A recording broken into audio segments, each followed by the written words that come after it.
shan todobaatan bay ahayd ku waday iyaan ku jiray markaa taliyaha ciidankaabana ahaa oo intaa baabulaan ka ahaa markaa kolkoo arrinkii 5 bilood aan jooga halkii waxaan idhi wax soconaya maaha dee arrinkiina guntii baan ka gaadhay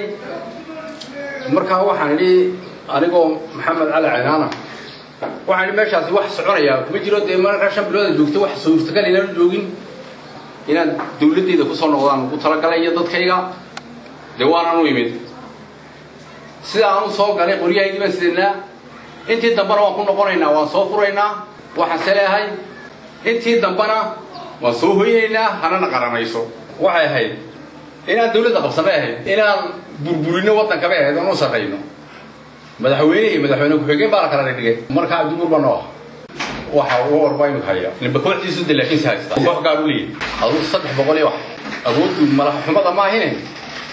way iska liidataa awooddu taas ma haystaan waxaan ka soo noqday dalkayga in la burburiyo maaha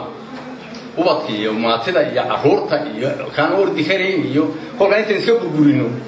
dee waxa dambe dhisayna waxba kuma yaal waxaan odhanayaa iska soo hidaan oo dalkiina ku soo noqdaan leh si fiican baa laga qaabilay dawladdu soo dhaweysay waxa weeye aduu 5 bay ahayd saddex mid maas baa naga camay intaan dhex soo yaacay xaafadii uu ku dhaco jiifa saddexna waa ku socnaa nolosha iyaka